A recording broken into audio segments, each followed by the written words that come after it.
Revolutionary Love episode 13.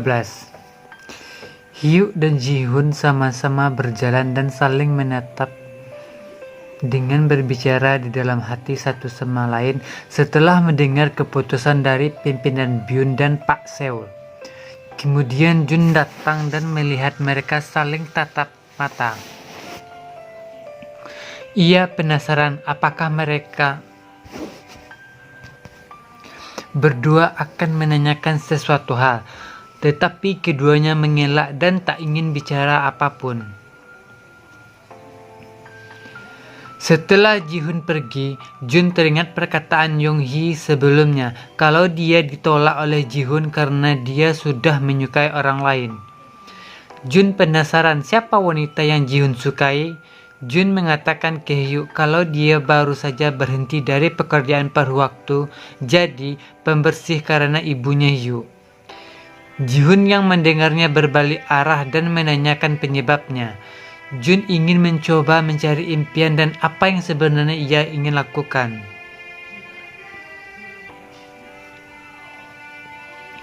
Byu Woo-sung bertemu dengan jaksa penuntut Hwang Myung-soo. Pak Hwang mengatakan akan ada penyelidikan internal yang menyangkut aliran uang gelap pimpinan, yakni masalah perusahaan BS.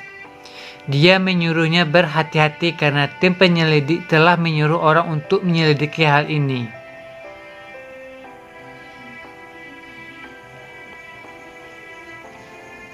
Yong-hee akan berangkat tugas.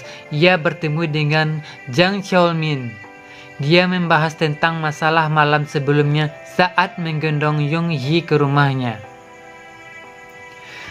Jang Cheol-min juga mengatakan kalau dia menyukai wanita suka banyak minum seperti Yong-hee. Hal ini membuat Yong-hee tersipu malu. Byung Woo-sung melihat Ji-hoon dari ruangannya dan mengaku telah meletakkan berkas di mejanya untuk tanda tangani. Woo-sung teringat perkataan Gong Cheol-min kalau waktu kejadian saat rapat ditunda dan kebocoran tentang video itu, dia melihat Pak Kwon di ruangan dia sendirian. Woo-sung mulai mencurigai Ji-hoon. Dia lalu menelpon Pak Min untuk memastikan sesuatu. Pak Kim lalu menyuruh anak buahnya melakukan sebuah pekerjaan untuknya. Jun terlihat rapi menggunakan pakaian tidak seperti biasanya, rok pendek dan berdandan cantik. Saat keluar rumah bertemu dengan Hyuk dan Ji-hoon yang baru saja pulang kerja, mereka berdua terpesona melihatnya. Jun mengatakan kalau dia akan bekerja paruh waktu. Karena mencurigakan, Bin Hyuk dan Ji-hoon diam-diam mengikuti Jun.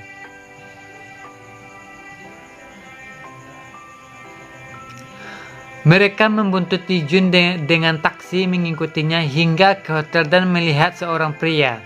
Hyuk mencoba menelpon tetapi tidak Jun angkat. Mereka berdua mengikuti Jun sampai lantai 12 dan masuk kamar hotel. Ji-hoon terlihat marah dan masuk ke kamar itu bersama Hyuk.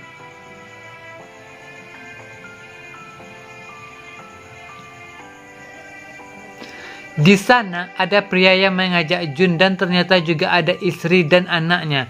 Ternyata Jun sedang merayakan pesta ulang tahun dari anak pemilik kamar hotel. Dia terkejut melihat Hyuk dan Ji-hoon berada di sana. Jun meminta maaf kepada pria yang mempekerjakannya.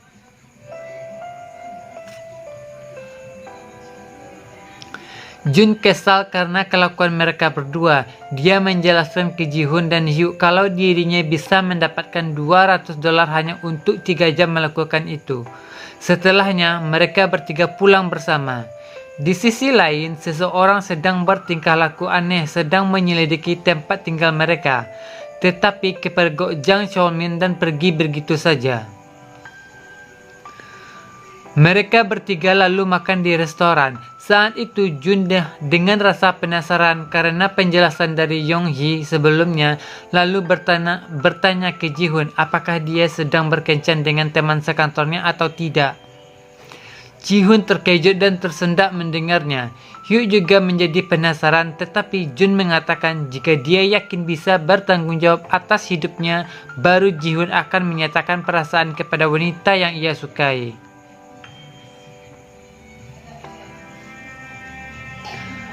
Jun lalu pergi dari sana dan mengingat perkataan temannya Seon-yong kalau Ji-hoon menyukainya. Pimpinan Byun pergi main golf, sedangkan istrinya ingin menemui Hyuk, tetapi Ji-hoon mengatakan dia tidak ada di dalam rumahnya. Hyuk ternyata menemui Pak Lee sudah menyelidiki tentang perusahaan BS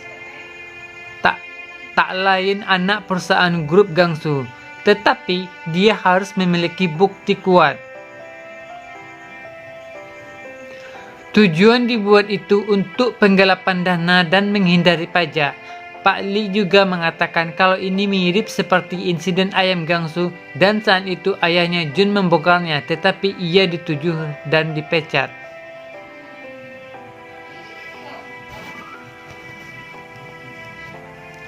Ibu Jun datang melihat Ji-hoon dan Jun Yo-jing. Dia masih mengira mereka berdua ibu dan anak. Selain itu, ia juga mengajaknya makan di tempatnya.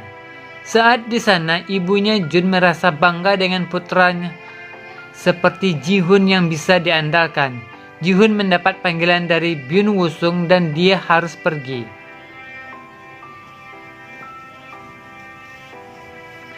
Sementara itu, Jung Yong-jin meminta agar ibunya Jun tidak memberi nasihat baik kepada Ji-hoon saja, melainkan kepada Hyuk juga. Dia mengakui kalau Hyuk putranya dan bukan seperti Binalu. Ji-hoon akan keluar dan bertemu Hyuk. Ia bertanya kenapa hari Minggu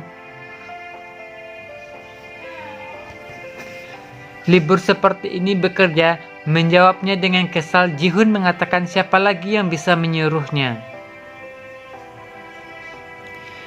Di kamar hotel, Byun Woo-sung sedang bersama dengan seorang wanita. Tiba-tiba Hyuk datang. Dia menyuruh kakaknya berhenti mempekerjakan Ji-hoon dan menyuruhnya membereskan masalah pribadinya sendiri. Mereka berdua sempat hampir bertengkar dan Hyuk juga kecewa terhadap kakaknya yang sudah sangat berubah menjadi seperti ayahnya. Ji-hoon mengikutinya dan menunggu di luar. Hyuk mengatakan kalau mulai sekarang ia tak perlu melakukan pekerjaan seperti ini lagi.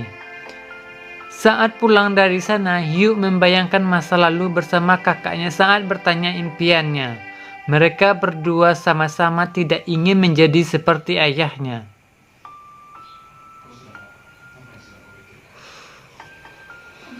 Byun Woo-sung sangat marah sekali. Dia menemui Ji-hoon dan memastikan untuk pikirannya tidak berubah untuk terus maju bersamanya. Ji-hoon menjawabnya tidak. Sementara itu, di rumah Jun, ibunya sangat marah ketika mengetahui dia putranya Byun Gangsu. Ibunya Jun melarang dia berteman apalagi berkencan dengannya dengan alasan apapun, karena kehidupan mereka berdua sangat berbeda. Ibunya Jun tidak suka dengan konglomerat seperti mereka, walaupun Jun menjelaskan kalau yang membantu mengungkap kebenaran tentang kasus ayahnya adalah Hyuk, tetapi ia tetap tidak suka dengannya. Setelah pulang, di depan rumah ia bertemu Hyuk. Ibunya Jun melarangnya berteman, apalagi berada di dekat Jun. Hyuk masuk ke kamarnya dan bersedih. Ji-hoon menemui ayahnya sedang minum dan ayahnya memintanya bergabung dengannya. Ji-hoon terlihat sedih dan murung. Lalu ia berkata kepada ayahnya jika dirinya ingin berhenti termasuk mengajak ayahnya, tetapi ayah Ji-hoon mengatakan untuk tidak melupakan jasa pimpinan Byun. Dia semakin kesal karena yang Ji-hoon mau adalah ayahnya juga ikut memutus hubungan dengan grup Gangsu. Akhirnya ayah Ji-hoon mengatakan kalau masalah masa lalu yang menyebabkan dia di penjara itu sebenarnya bukan Hyuk melainkan Woo-sung. Dia menyuruh putranya untuk tetap dekat dengan Hyuk. Selama 11 tahun, Ji-hoon mengira pelakunya adalah Hyuk. Ayahnya meminta dia agar melupakan masalah ini. Sepulangnya, Ji-hoon menanyakan ke Hyuk alasan mengapa dia merahasiakan hal tersebut selama ini. Hyuk menjelaskan kalau kakak, ayah, bahkan ibunya selalu menyulitkan Ji-hoon dan ayahnya. Tapi tidak ada satupun di antara mereka yang meminta maaf. Jadi Hyuk merasa kasihan pada Ji-hoon, lalu Hyuk meminta maaf. Mereka berdua sama-sama nangis sedih.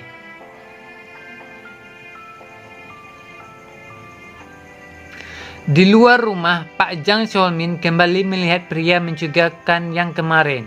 Sementara itu, Ji-hoon sedang menyalin data kotor terkait grup Gangsuke USB-nya. Jang Cheolmin melihat kehadiran pria itu melintasi depan rumahnya. Pria itu masuk ke kamarnya Ji-hoon dan mengambil laptop. Kehebohan pencurian itu juga membangunkan Yong-hee dan Jun. Pria itu berhasil mengambilnya. Saat mau kabur, ia sudah dihadang oleh Jang Cheolmin. Dia berhasil melawan petugas Jang dan kabur melarikan diri. Jang Cheolmin bertanya ke Ji-hoon apa yang dia ambil. Ji-hoon lantas menjawabnya, hanya laptop. Hyuk yang mengenal dia sebagai orangnya Pak Min dan penasaran kenapa dia mengambil laptopnya. Setelahnya, ia memberikan itu ke Bin Woo-sung dan melihat data sasaran lobi isi laptop tersebut. Ia menelpon Ji-hoon tetapi diabaikannya. Woo-sung ingin tahu apa rencana Ji-hoon sebenarnya. Sementara itu, di kamar Ji-hoon mengatakan kepada Ji-hoon bahwa dia yang memulainya dan menyerahkan Hyuk agar menyelesaikan hal ini. Hyuk siap menanggungnya walaupun akan terluka.